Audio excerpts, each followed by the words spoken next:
हरे कृष्णा, राधे राधे। 14 जनवरी 2026 को षठ तिला एकादशी आने वाली है, जो कि माघ मास के कृष्ण पक्ष की एकादशी है। इस एकादशी का शास्त्र में बहुत ही महत्व बताया गया है। इस दिन तिल के उपयोग तथा दान का बहुत महत्व माना जाता है। इस दिन भगवान श्री विष्णु का पूजन तिल से करने का महत्व है। नहाते समय जल में तिल मिलाकर स्नान करने से आरोग्य अच्छा रहता है तथा तिल का दान, हवन और तर्पण आदि करना चाहिए। इस दिन तिल का अधिक से अधिक उपयोग करने से पुण्य प्राप्त होता है। भगवान विष्णु का प्रिय व्रत एकादशी प्रत्येक माह में 2 बार आता है, एक कृष्ण पक्ष, दूसरा शुक्ल पक्ष में। एक वर्ष में 24 एकादशियां आती हैं और जिस वर्ष अधिक मास हो उस वर्ष इनकी संख्या 26 हो जाती है। एकादशी का व्रत माघ मास की कृष्ण पक्ष की एकादशी को रखा जाता है, जिसे षठ तिला एकादशी कहा जाता है। इस एकादशी के व्रत से सभी पापों का नाश होता है। स्नान करने के बाद आपको पूर्व या उत्तर दिशा में आपको चौकी लगानी है। पीले रंग का कपड़ा बिछाएं। तिलों का आसन देते हुए लक्ष्मी नारायण भगवान को स्थापित करें। गणेश भगवान जी की स्थापना जरूर करनी है। बिना गणेश भगवान जी की पूजा संपन्न नहीं मानी जाती है।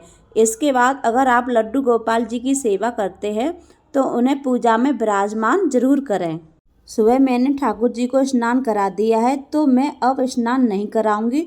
और एकादशी के दिन अगर आप घर में अखंड ज्योत जलाते हैं तो ऐसा करने से व्रत का फल हमें पूर्ण रूप से मिलता है।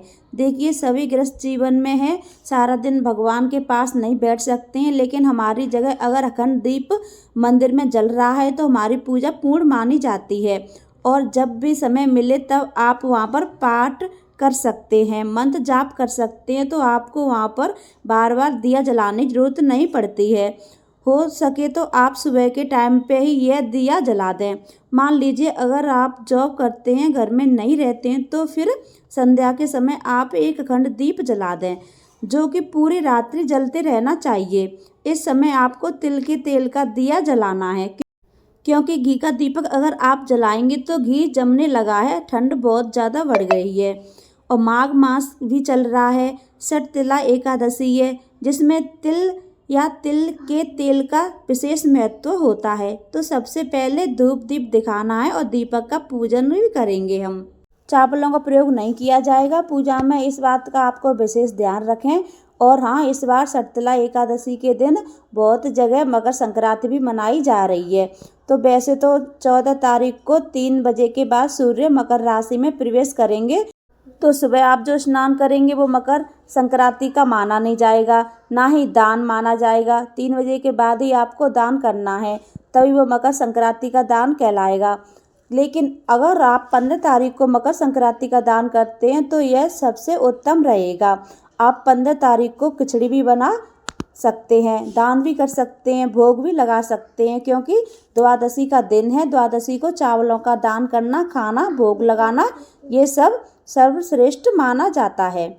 और 15 तारीख को सूर्योदय के साथ ही हमें मकर संक्रांति मिल रही है। इस दिन किया गया दान पुण्य मकर संक्रांति का विशेष दान माना जाएगा। सबसे पहले भाव रूप से हम सभी को स्नान करा लेंगे। अगर आपके पास किसी धातु के विग्रह हैं तो आप उन्हें जरूर स्नान कराएं। तो सबसे पहले हम गणेश भगवान जी की पूजा कर लेंगे। कलाव रूपी वस्त्र समर्पित करेंगे, चंदन रोली से तिलक कर देंगे, तिल समर्पित कर देंगे, पुष्प समर्पित कर देंगे। जनेऊ है तो आप जनेऊ समर्पित कर दें, जनेऊ नहीं है तो कोई बात नहीं है, भोग समर्पित कर देंगे। इसके बाद लक्ष्मी नारायण भगवान जी का पूजन करेंगे। सर्वप्रथम हम कलावा समर्पित कर देंगे, उसके बाद फिर हम जनेऊ समर्पित कर देंगे। जनेऊ नहीं है तो कोई बात नहीं है, हम सिर्फ कलावा भी समर्पित कर सकते हैं। इसके बाद फिर हम चंदन से तिलक करेंगे। विष्णु भगवान जी को चंदन से तिलक कर देंगे, लक्ष्मी माता को रोली से तिलक कर देंगे। इसके बाद फिर हम लड्डू गोपाल जी को तिलक कर देंगे, दीप को तिलक कर देंगे, साथ में दीप का भी पूजन कर लेंगे। इसके बाद तिल समर्पित कर देंगे, पुष्प समर्पित कर देंगे। विष्णु भगवान जी को पीले कलर के पुष्प समर्पित करेंगे, लक्ष्मी माता को लाल कलर का पुष्प समर्पित करेंगे। फिर आपको जैसे पुष्प मिल जाए आप वैसे पुष्प समर्पित कर दें। तुलसी पत्र ठाकुर जी को, विष्णु भगवान जी को जरूर चढ़ाना है, लेकिन तुलसी आप एक दिन पहले ही तोड़ लें, इसके बाद भोग लगाएं। तिल गुड़ से बनी मिठाई का भोग लगाना है। तिल गुड़ के लड्डू का भी भोग लगा सकते हैं। आप ये मिठाई बाजार में भी मंगा सकते हैं या आप घर पर भी बना सकते हैं। इसके बाद ऋतु फल का भोग लगाना चाहिए। जो भी आपको ऋतु फल मिल जाए उनका आप भोग जरूर लगाएं। साथ में एक लोटा जल समर्पित जरूर करें। भगवान जी को इत्र सेवा जरूर दें। लड्डू गोपाल जी को, लक्ष्मी माता, विष्णु भगवान जी को, सभी को इत्र जरूर लगाएं। आज के दिन तिल का दान जरूर करना चाहिए। एक तो षटतिला एकादशी है, दूसरा अगर आप मकर संक्रांति बना रहे हैं तो 14 जनवरी को तो तिल, गुड़, वस्त्र और दक्षिणा इन चीज़ों का दान आप जरूर करें। खिचड़ी का दान 15 तारीख को ही करें तो अच्छा रहेगा। इसके बाद हाथ में तिल पुष्प लेकर के षटतिला एकादशी की कथा जरूर सुनें। एकादशी में ऐसा वर्णित है कि एक तिल का दान 1000 वर्षों तक स्वर्ग में वास कराने के बराबर होता है। कथा पूरी होने के बाद जो हाथ में तिल और पुष्प लिए थे वो भगवान को अर्पित कर दें। थोड़े से तिल और पुष्प जल के लोटे में डाल देंगे। इसके बाद फिर हम बहुत ही प्रेम पूर्वक आरती कर लेंगे। आप चाहें तो बाद में सादा दीपक जलाकर आरती कर सकते हैं या आप लोग कपूर की भी आरती कर सकते हैं। आज के दिन अपने पितरों के नाम का तर्पण जरूर करें। घर के सभी सदस्यों को तिल मिलाकर जल में स्नान जरूर कराएं और सूर्य नारायण को जल जरूर चढ़ाना चाहिए। 14 तारीख को एकादशी भी है और संध्या के समय मकर संक्रांति भी रहेगी, तो इस दिन दीपदान जरूर करना है। ज़्यादा से ज़्यादा जगहों पर दीपदान करें। हो सके तो 14 दीपदान करें। तो आंवला, केला, तुलसी, पीपल जो भी देव वृक्ष हो आप दीप जलाएं। घर की दहलीज पे दीप जलाएं। घर के मंदिर में दीपक जलाना है। साथ में ही घर की छत पे भी दीप जलाएं। आकाश दीपदान कहते हैं।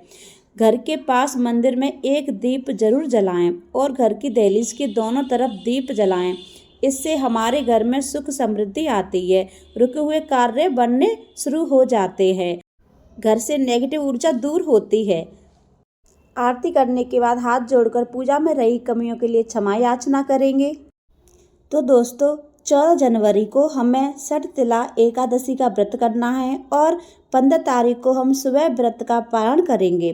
पारण का शुभ मुहूर्त सुबह 7:15 से लेकर 9:25 तक के बीच में आप अपने व्रत का पारण कर सकते हैं। यानी कि आप अपना व्रत खोल सकते हैं। और दशमी के नियम करेंगे 13 तारीख को, तो दशमी से ही एकादशी के नियम शुरू कर देंगे। मांस, मदिरा, प्याज, लहसुन का सेवन भूलकर भी ना करना है। मसूर की दाल, बैगन, मशरूम इन चीज़ों का सेवन बिल्कुल भी नहीं करना है। चावल बिल्कुल नहीं खाने हैं और ब्रह्मचर्य का पालन करना है। एकादशी के दिन जितना हो सके हरि कीर्तन करें, नाम जाप करें, किसी भी बुराई, निंदा, चुगली से दूर रहें। तो आशा करती हूँ आपको मेरा वीडियो पसंद आया होगा। लाइक, शेयर, कमेंट ज़रूर करें। मेरा चैनल सब्सक्राइब ज़रूर करें। फिर मिलती हूँ दूसरे वीडियो में। जब तक के लिए जय श्री कृष्णा, राधे राधे।